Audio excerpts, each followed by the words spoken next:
Minä olen Eurokalikko ja tervetuloa Masters of the Universe Classics hahmoesittelyini pariin. Tällä kertaa esittelyvuorossa on syyskuussa 2011 julkaistu bonushahmo Hurricane Hordak. Ja hahmon näittekin pakkauksessaan tässä näin lähestymässä kameraa. Ja aivan perus Masters of the Universe Classics hahmopakkauksessa hahmo tulee, ei siinä mitään. Ja näettekin tuon Evil Horde logon, joka myös vastikään esittelemässäni Leech-hahmossa oli. No, Leechin pomohan tämä tietysti pakkauksessa on, tai ainakin yksi variaatio kyseisestä hahmosta. Ja varmaan tiedättekin, jotka ovat esittelyjäni katsoneet, että en ole mikään varianttihahmojen suurin ja ylin ystävä, mutta kuten he tietävät, siis jotka ovat aiemmin varianttihahmojen esittelyjäni katsoneet, niin en kuitenkaan suoralta kädeltä suoraan lyttää hahmoja ja sano, että ne ovat täysin tarpeettomia tässä maailmankaikkeudessa. Ei kuitenkaan näin ole. Mutta tietysti tarkemmin ajatuksia hahmosta niin sitten avatun hahmon esittelyn osiossa, jossa myös vertaillaan tätä hahmoa alkuperäiseen Hordak-hahmojulkaisuun. Ja no, koska tämä on varianttihahmo, niin hahmon historiasta ei hirveästi tarvitse kertoa muuta kuin maininta, että tällainen vastaavanlainen variantti niin Hordak-hahmosta niin oli olemassa 1980-luvulla ja siihen tämä hahmo sitten perustuu. Niin. Ja julkaistaan pakkausta. Sivulla on näin. Ja täällä on sitten ilmareijät. Ja tämä sitten lopullisesti, niin jos Leech ei ollut tarpeeksi, niin tämä pakkaus sitten lyttää lopullisesti teoriaani siitä, että miespuolisilla hahmoilla ilmareijat olisivat täällä ja naispuolisilla täällä. No, mitään ensimmäiset 8 kuukautta vuodelta, siis tästä 2001 vuodesta, niin se piti paikkansa. Mutta näköjään ei enää. En tiedä. Ehkä Mattel on katsonut näitä minun esittelyjäni ja siis ainakin englanninkielisiä, jossa saman asian mainitsen. Ja ehkä he ovat ihan vain piruillessaan vaihtaneet noiden ilmareikien puolet. No joo, en usko, että näin on, mutta saahan sitä salaliittoteorioita kehitellä ihan mielensä mukaan, jos haluaa. Ja vilkaistaan Hordakia nopeasti, mitä se näyttää tuolla pakkauksen sisällä. Näin. Ja kuten varmaan näkyykin tässä, niin hahmossa on enemmän ja vähemmän huomattavia niin eroavaisuuksia alkuperäisen Hordak-hahmojulkaisuun. Ja kuten jo aiemmin mainitsin, niin tämän ja aiemman taas alkuperäisen taas siis perus Hordak-julkaisuversion niin erojen ja yhtäläisyyksien vertailua sitten hetken kuluttua avatun hahmon esittelyn yhteydessä, kunhan hahmo on ensin otettu ulos pakkauksestaan. Mutta ennen sitä menemme pakkauksen takapuolelle ja täällä on niin jo julkaistuja hahmoja ja mielestäni hahmot pakkauksen takana on valittu hieman epäloogisemmin kuin Leechin pakkauksessa oli. Tavallaan ymmärrän kyllä logiikan, miksi nämä hahmot on ehkä osittain valittu, mutta mielestäni ei aivan yhtä looginen ole kuin Leechin kohdalla, jossa kaikki olivat Princess of Power maailmaan sijoittuvia hahmoja. mutta en ala selittää, että miksi tämä ei on mielestäni epälooginen, koska en halua tätä esittelyä pitkittää turhilla jaarituksilla. Ja tässä on sitten tämän Hordak-version biografia, joka kyllä melkein suurimmaksi osaksi voisi olla olematta. No, kyllä tässä jotain järkeä on, mutta osittain varsinkin lopussa, tällä loppupuolella on mielestäni semmoinen ihan vähän turhanpäiväinen tämä systeemi. Tietysti nämä voi jättää huomiota täysin, niin eipä sillä merkitystä. Ja sitten, no siellä on Matchcollector.com logo ja maskotti ilkeästi hymyilemässä. Sekä tietysti aivopesuyritys ja sitten muuta kirjallista systeemiä. Mutta joo, tässä oli Hurricane Hordakin pakattu versio tai hahmo pakkauksessa, joten siirrytään avatun hahmon esittelyyn. No niin, ja tässä se sitten on Hurricane Hordak ulkona pakkauksestaan. Ja tuttuun tapaan aloitetaan hahmon esittelyyn sen nivelistä. Ja ensiksi tässä oikeassa kädessä niin huomaamme, ettei olekaan rannetta, mikä pyörii. Toki täällä vasemmalla puolella on ihan normaali käsi ja ranne, mutta täällä ei ole.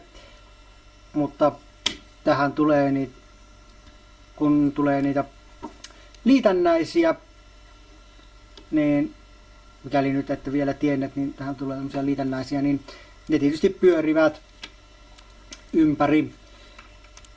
Mutta normaalisti on, niin sitten tämä kyynärvarsi tai kyynärvarsi, niveli ja sitten on hauis ja olkapää. Pää pyörii ympäri jonkin alas ja ylös. Tosin myöhemmin täysin varustettuna ei ehkä niin hyvin liiku. Sitten keskivartalo rutistus on. Ja tämä metallinohtoinen kroppa kiiltelee oikein kunnolla. Sitten on tietysti normaali tämä pyötärön pyörimisliike. Sitten jalat menevät sivuille näin. Eteen ja taakse näin. Ja tietysti tämä 180 astetta näin. Sitten on polvi. Tämä saapas osa sekä vähän löysähkö nilkka. Jep. Eli siinäpä ne nivelet oli. Eli pääsääntöisesti samat nivelet kuin muillakin 6 tuuman kokoluokan hahmosarjan hahmoilla. Yksityiskohtia. No, päästään katsomaan kunnolla yksityiskohtia, niin otamme tähän mukaan alkuperäisen tai perus Hordak-version. Tietysti, jotta saamme kunnolla vertailtua, niin pitää molemmat samaan puolialastamaan tilaan saattaa. Mikä vaatii sitten vähän riisumista näin. Pää vielä paikalleen. Niin. Pistäänpäs nuo tuonne jonnekin sivummalle. Jep. Mikäs tässä siis on perusversio Hordakista. Ja tässä tämä uusi variantti Jep. Elikkäs aloitetaan ensiksi alhaalta, eli jaloista. Eli kuten varmaan huomaattekin, vähän kyllä kädet aiheuttaa varjoja näihin. Kuten huomaatte, niin tässä uudessa variantissa niin ensinnäkin nämä reunat, niin näissä ei ole tällaista kulunutta metallivärjäystä, sekä myös nämä mustat osat ovat pikkasen syvemmän mustat, ja sitten nämä, mitkä täällä on kulunutta tällaista tavallaan, niin, ja ihan tarkoituksella maalattu tämmöiseksi kuluneeksi, niin ovat sitten tässä Hurricane-versiossa niin ovat sitten tällaista kirkasta mustaa. Molemmilla on lepakkosymbolit. Tosin Hurricane-versiolla on tuolla tällainen aika näkyvä punainen maalitahra. Ja ei ole kyllä tuo toinen lepakkokuviointi kyllä kovin upeasti maalattu. En tiedä miten hyvin se näkyy sinne kuvaruutujen sille puolelle. Mutta maalausjälki ei ole kyllä mitenkään upeimmasta päästä. Sitten kun mennään ylöspäin, niin huomataan, että vaikka tässä onkin ihan surkea tämä värientoisto tässä kamerassa, niin varmaan sen verran kuitenkin huomaatte tekin niin siellä, että pikkusen eri sävyinen on tämä ihon väri. Eli tämä uudempi versio, niin sillä on tummempi tämä iho kuin tällä sitten perusversiolla. Sitten tullaan lannevaatteeseen, joka on tällä uudella versiolla pikkariikkisen niin pehmeämpää tai taipuvampaa, vaikka ei se kyllä tällä alkuperäisellä versiollakaan kyllä kauhean kivikova ole. Sitten kun tullaan tuohon vyöhön, niin pääsääntöisesti samankaltaista, mutta tällä perusversiolla on vähän tämmöisen kuluneemman metallin näköistä tuo, kun sitten tällä näin ei ole. Ja se on ehkä tämä on myös tämä alkuperäisversion vyö pikkasen tummempi sävyltään. Ehkä se johtuu siitä, että se on kuluneemman näköinen. Lisäksi lannevaate on tällä uudella variantilla niin tummempi tai syvemmän musta, kun se tällä alkuperäisversiolla on vähän tämmöinen harmahtavampi. Tai se on semmoista mustaa ja harmaata. Tällä uudella se on vähän kuin olisi maalaamatonta pelkkää mustaa. Sitten varmasti, kun mennään ylös, niin tulee varmasti yksi näkyvimmistä eroista näiden kahden version välillä. Eli keskikropan tai yläruumiin väritys, joka on tällä vanhalla versiolla matta musta. Sitten tällä uudella variantilla niin on sitten tällainen kirkas metallinen pinta. On tietysti ihan hienon näköinen ja samat litteät vatsalihakset löytyy.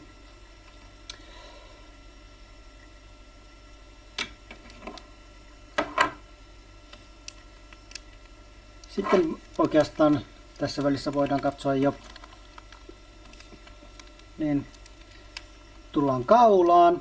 Ja kuten näkyy, niin no tällä nyt on tällaista samanlaista mustaa. Tällä on sitten tällaiseksi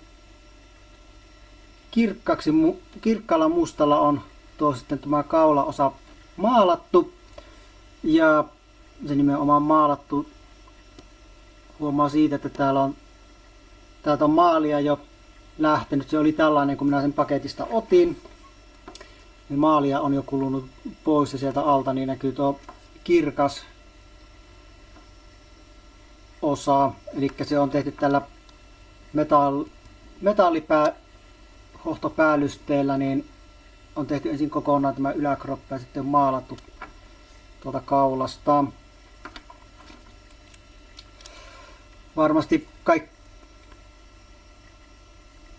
erittäin huomattavat on nämä kulumajäljet, mutta onneksi niin kun hahmolla on varustus päällä, niin ne eivät sieltä näy sieltä alta, koska ne jäävät peittoon. Varmaan tämä varustus on yksi syy, miksi ne on itse asiassa kuluneet, koska ne todennäköisesti ovat hanganneet tuota maalia pois. Sitten jatketaan ylöspäin, niin tullaan päähän. Ja nyt on pääasiassa niin ulkoisesti niin samanlainen, tai siis muotoilultaan samanlainen, ei mitään eri muotoiluversioa, mutta maalipinnassa on toki eroja. Tämä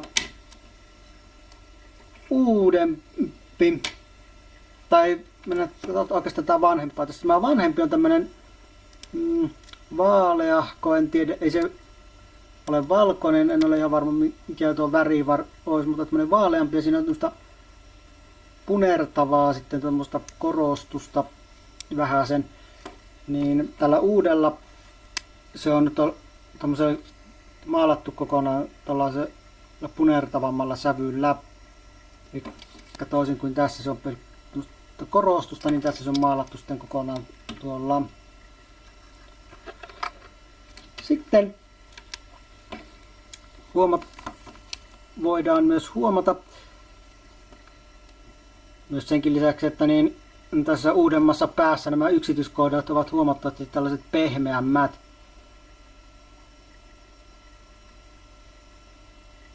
Melkein voisi sanoa, että niin voisi ajatella, että ne on tehty samalla muotilla on tehty, mutta se muotti on vain aikojen saatossa niin kulunut, niin ne on sitten nämä yksityiskohdat on pehmeämmät kuin tällä ensimmäisellä versiolla.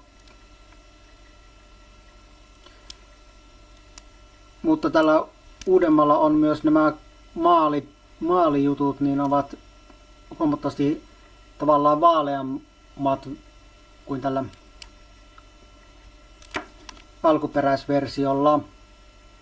Eli vaaleampi värimaailma on tässä tämän uuden Hurricane Hortakin päässä.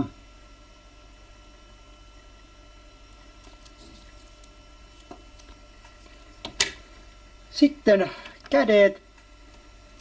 No, oikeatpuoleiset kädet, niin niistä nyt on helppo huomatakin,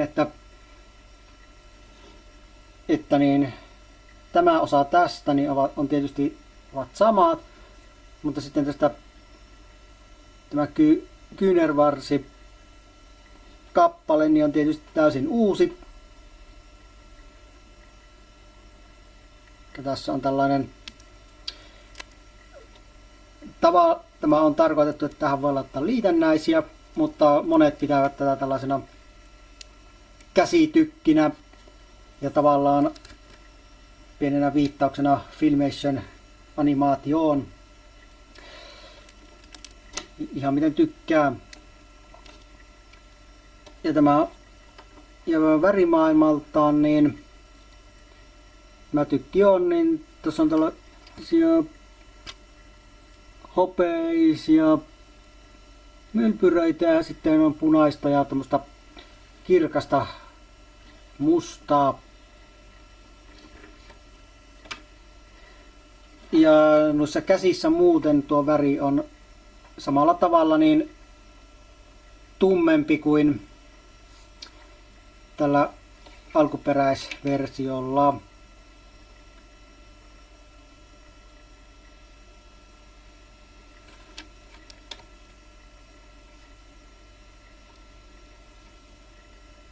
Äsken katsoin, että ihan kun tällä uudella versiolla ei olisi ollenkaan lihassävytystä, mutta kyllä sillä on aika heikosti näkyy, kun se väritykseltä vähän on tummempaa tuo iho, mutta kyllä sillä on myös vähän sävytystäkin. En tiedä, näkyykö se ruutujen sille puolelle, mutta semmoista on myös.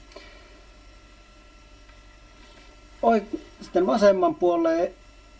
vasemmalta puolelta niin eroina nyt ei hirveästi ole muuta kuin, että tämä käsinauha, joka on myös irrotettava niin kuin varsinaisella tai perus Hordak-versiolla, mutta en vaan viitsinyt sitä nyt ottaa irti, niin näkyy, että tämä on samaa kirkasta mustaa, toisin kuin tässä sitten on tässä vanhemmassa, niin on mattapintaista mustaa. Muuten ne ovat samanlaiset ja sitten niin no, ja ihon väri on tietysti on sama ja muuten ei eroa ole, että nämä kappaleet ovat täsmälleen samat. Näin. Ja näin on saatu vertailtua. Tosin vertailuja ei kokonaan tähän lopu. Peruskropaan osalta tietysti päättyvät, mutta on vielä muutamia varusteisiin liittyviä vertailuja, joita pitää vielä tehdä. Ja niistä puheen ollen, niin otetaan seuraavaksi tähän sitten mukaan niin nämä haarniskat, joissa suurimmat erot tietysti löytyy. Tietysti hahmoilla on täysin erilaiset aseet, joten niitä ei tietysti voida varsinaisesti verrata. Eli tässä on perus Hordak-version tämä haarniska. Olette nähneet tämän jo aiemmin Hordak-esittelyni muodossa suomeksi ja englanniksi. Jommalla kummalla tai molemmilla, riippuu ihan miten olette katsoneet. Ja sitten sitten tämä uusi versio, joka on taatusti aivan erinäköinen tai perusilmeeltään samanlainen, mutta aivan väritykseltään eri. No tämä varsinainen lepakkokuviointi tai symboli niin on samanlainen aavistuksen verran haaleampi väritykseltään sekä myös pehmeämpi yksityiskohdiltaan, aivan kuin Hordakin pää.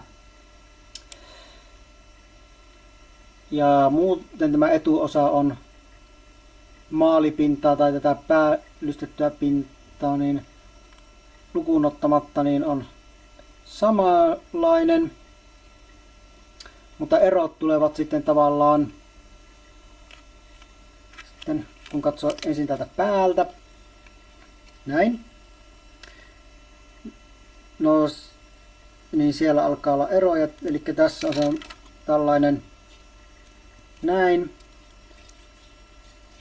niin tässä se on sitten tällainen näin.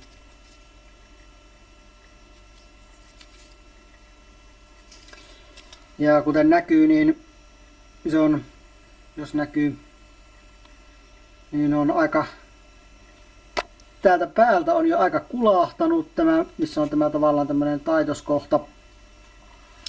Ja kun ottaa huomioon, että ennen tätä esittelyä, niin ainoastaan kerran aikaisemmin olen ottanut tämän haarniskan irti tältä hahmolta. Silloin kun paketista hahmon otin, niin otin sen ihan kokeilun vuoksi kerran irti. Ja sitten tämä on ollut Hurricane Hordakin päällä, niin siitä asti, kunnes nyt tätä esittelyä varten, niin sen sitten otin pois päältä. Ja se on jo noin kulunut. Ja tästä haarniskasta niin tarttuu kultaisia metallihippusia niin sormiin jonkin verran, joka on tietysti aika ärsyttävää. Ja tietysti yksi suuri ero näiden kahden harniskan välillä on takana.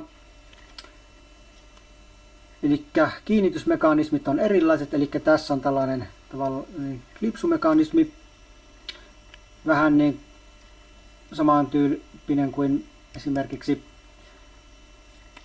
taisteluharniska He-Manille ja muilla samankaltaisen harniskan omaavilla hahmoilla. Kun tässä on taas tämä tappikiinnityssysteemi, joka on esimerkiksi Heroilta ja King Randorilta ja monilta muilta hahmoiltakaan tuttu.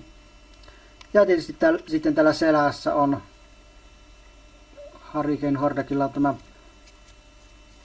tämä ratas, tai ainakin tällainen ratasta muistuttava. Tietysti tällä sisällä ei ole mitään. Tämä on vain viittaus 80-luvun hahmoon, jolla sitten oli toimiva tällainen ratas selässä.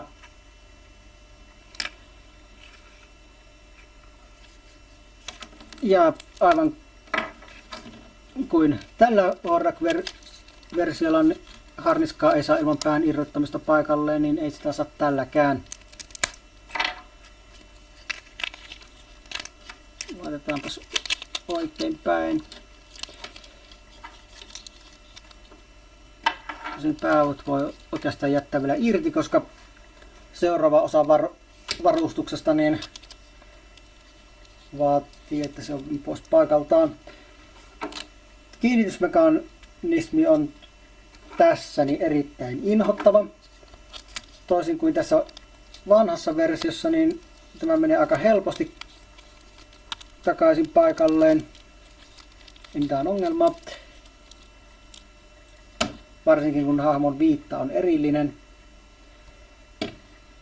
Mutta tämä uusi, tämä on uuden kiinnitys, lähentelee painajaista. Enkä hirveästi suosittele tätä harniskaa irti otettavaksi, ellei ole aivan välttämätön pakko, koska nyt meni ihmeen helposti. Mutta edellisen kerran kun otin irti, niin varmaan sen 10 minuuttia taistelin tämän kanssa, että sain sen takaisin päälle. Tätä ei kovin hirveästi kannata irroitella senkään takia, että nämä kyllä ovat aika pahan näköiset ja kulahtaneet jo tämän parin irroitus- ja kiinnityskerran jälkeen. Tai voitte vain kuvitella, miltä tämä näyttää sitten myöhemmin. Lisäksi tuolla on tällainen vähän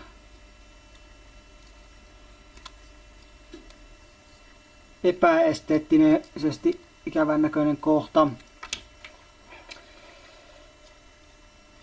Ja sitten seuraava vaihe varustamisessa sekä viimeinen kohta, missä vertailuja on näiden kahden hahmon välillä tai version välillä, niin on sitten tämä kaulusosa. Eli Hurricane Hordakilla on sitten tällainen.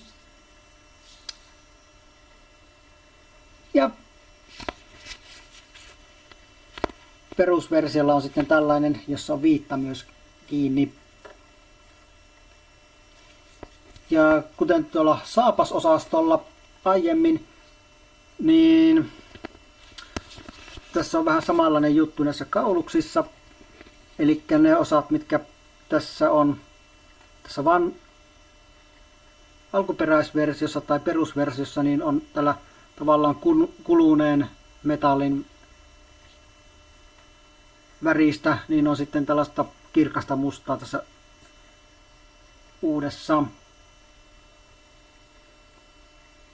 En erikseen siitä maininnut, mutta varmaan huomasit, että sama on myös tässä haarniskan näissä reunoissa.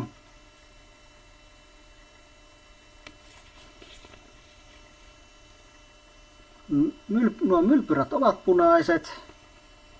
Ja tämä on ehkä, en tiedä, mielestäni on pikkusen syvemmän mustan värinen tämä muovi, mistä tämä Hurricane Hordakin huppu on tehty.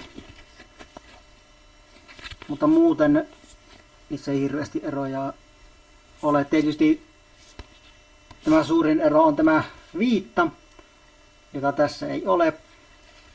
Tässä on. Eli jos Hurricane Hordak antaa mahdollisuuden, että jos haluat Hordakin niin tai pitää esille niin ilman viittaa, niin tämä antaa sitten tämä huppu niin mahdollisuuden siihen, vaikka se pikkusen on värimaailmaltaan erilainen, no niin se kuitenkin sopii ihan hyvin myös siihen tarkoitukseen. Tämä tänne näin. Tämä tänne näin. Ja sitten ei kun päät paikalleen. Ja tämä ei taatusti tee kovin hyvää, niin tuolla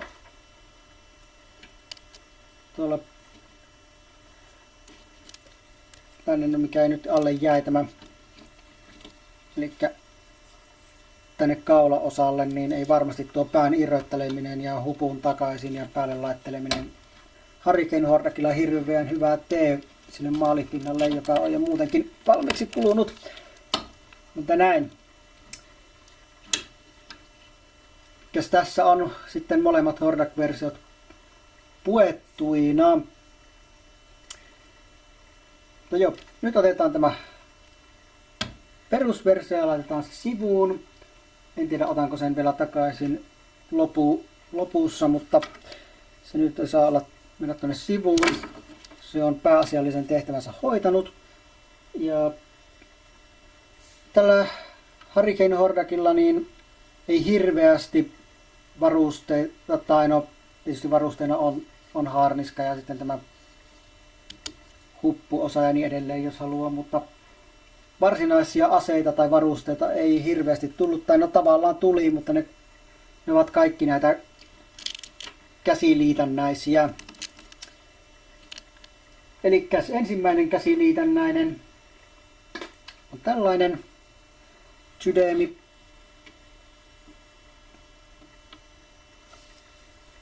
Ärsyttävä tuo toinen nilkka, joka on aika löysä. Ei mennä pysy pystyssä. Tällaisen näköinen. Oikeastaan laitetaan tuo Hordak vähän sivummalle hetkeksi. Tämän näköinen kapistus vie tilaa aika kivasti. Enkä oikein tiedä, että mitä merkitystä tällä on. Tämä pikkusen tuolla on vähän stressiviivaakin näkyy.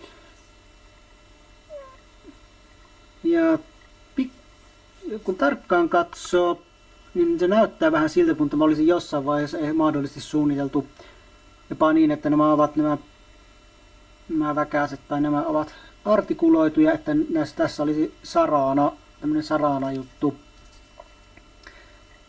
Tuo muotoilu yksityiskohdat näyttävät siltä, mutta se on sitten ehkä vain ollut niin, että sitä ei ole jonkun syyn takia niin sitten tehty sellaiseksi. En tiedä, onko ollut syy niin siinä, että se olisi ollut liian kallista vai mitä. Tiedä siitä, mutta siltä se näyttää. Tämä, kuten kaikki muutkin nämä liitännäiset, niin ovat värimaailmalta tällaista punaista, jossa on osittain vähän metallin hohtoa,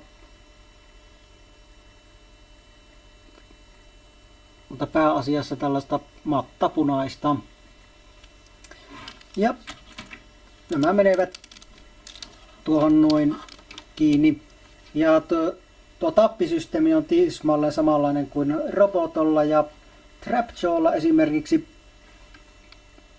joten Roboton ja Trapjawn aseet ja Hurricane Hordakin aseet ja kaikki ovat keskenään tavallaan vaihdettavissa, eli niissä on tismalleen samanlainen kiinnitysmekanismi.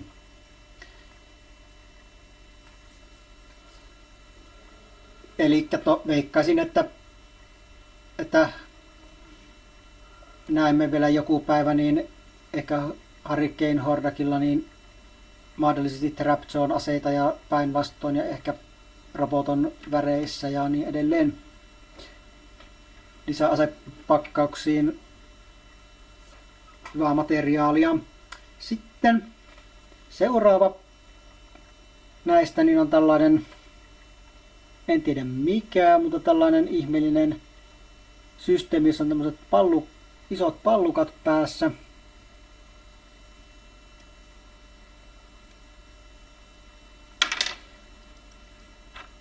Näin. Ja värimaailmalta tämä on sitten ihan samanlainen, hieman on metallin hohtoista, mutta pääasiassa mattapunaista. Ja sitten tämmöiset keltaiset pienet mylpyrät on tuolla.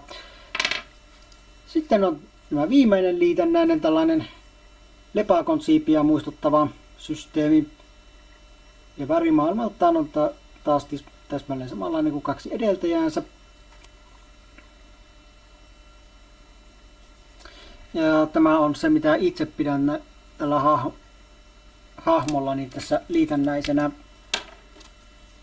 Tosin Hurricane Hordakista hirveästi muutenkaan pidä. Mutta näin.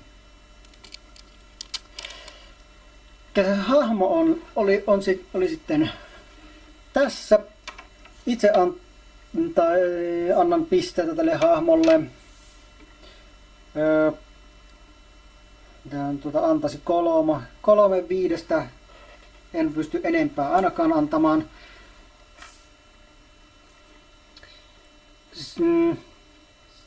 Hahmo on tietysti vähän tämä metallipinnoitus on vähän ikävä, kun se on tuolta päältä kulunut ja sitten tuo maali, mikä on tuolta kaulalta kulunut, niin tietysti ovat esteettisesti aika ikävän näköisiä. Ja tämä haarniskan metallisysteemi, no en tiedä pysyykö se kauan kiiltävänä, mutta jos sitä hirveästi käsittelee, niin tuo metallipinnoite lähtee kyllä irti, koska sitä tarttuu sormiin muuten vain vähänkin käsiteltäessä. Lähinnä täältä osin, mistä se on alkanut jo kulumaan. Ja vaikka tämä kirkas osa nyt niin on ihan hienon tavallaan näköinen sinänsä, niin ehkä kuitenkin se on jotenkin ehkä, en tiedä miten minä sanoisin, liian värikäs Hordakille, joka minun mielestäni on yksi ilkeimmistä maailmankaikkeuden olennoista. Se vain ei oikein sovi tällainen kirkkaan kultainen väritys. Huomattavasti paremmin mielestäni sopii tämä harmaan sävy, tai tämä mustan harmaa sävyinen, joka on tällä varsinaisella. Tosin mikään hirveän suuri varianttien ystävä en koskaan ole ollut, enkä ole sitä koskaan yrittänyt peitellä. Eikä Hurricane Hordak esimerkiksi ole sellainen variantti, jota koskaan olin varsinaisesti nähnyt ennen tätä, tai tarkoitan, että 80-luvulla lapsena niin koskaan Hurricane Hordakiin törmännyt. Ja itselläni ei sitä tai muutakaan Hordakia sitten ollut. En tiedä. Ja sitten nämä käsiliitännäiset,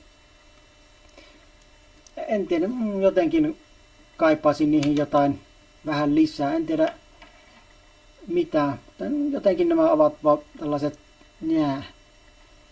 en tiedä, jotakin lisää ne minun mielestäni kaipaisi. Itsessään, jos tätä pitää tällaisena kanuunana, niin ehkä silloin tämä ehkä menettelee paremmin, mutta en tiedä, liitännäiset ei oikein kolahda omalla kohdallani. Tämä ilman viittaa oleva huppu on tietysti hyvä, sillä voidaan Hordakin vähän moninaisuutta voi käyttää vaikka tällä perusversiolla sitä, jos ei halua, että viitta häiritsee. Esimerkiksi haluaa vähän asetella sitä niin, että viitta ei ole tiellä. Ja muuten ei värimaailmassa nyt ole mitään sen suurempaa ongelmaa, mutta tämä vain ei jotenkin sovi. Ja sitten nilkat on vähän löysähköt, mikä on tietysti miinusta hahmolle.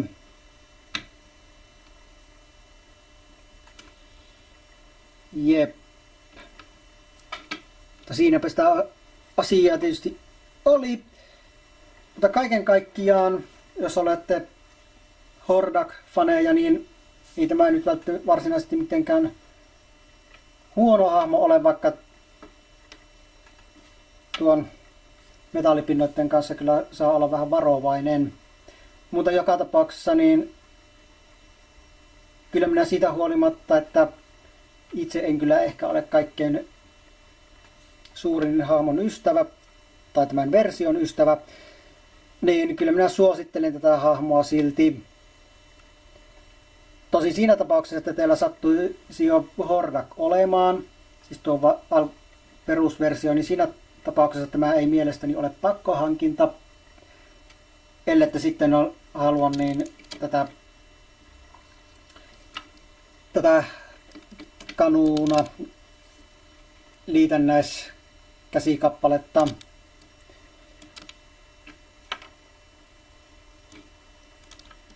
Jep. Hahmo on loppumyyty MagicCollector.comista, niin kuin hahmot tuppaavat esittelyni aikaan yleensä olemaan. Eli se on jälleenmyyntikanavat, mistä tämän löytää. Ja hahmo kuuluu tähän Mattelin uuteen, ei uudelleen julkaisua, nähtävissä olevassa tulevaisuudessa sarjaan. Joten jos tämä uudelleen nähdään, niin se on todennäköisesti asiakaspalvelun ylijäämähahmoja. Ja uudelleen julkaisua ei tiedä, onko koskaan tulossa. Mikä tietysti voi jossain vaiheessa, riippuen, että miten ihmiset hahmoa haluavat, niin saattaa jälleenmyyntimarkkinoilla tietysti hintaa jossain vaiheessa nostaa, mutta se jää tietysti nähtäväksi, enkä ala sitä spekuloimaan. Mutta joo, tässä on jo jaariteltu ihan tarpeeksi pitkään, joten tässä tämän esittelyn osalta me näemme seuraavalla kerralla seuraavan esittelyn merkeissä. Mutta siihen asti se on heippa ja näkemiin.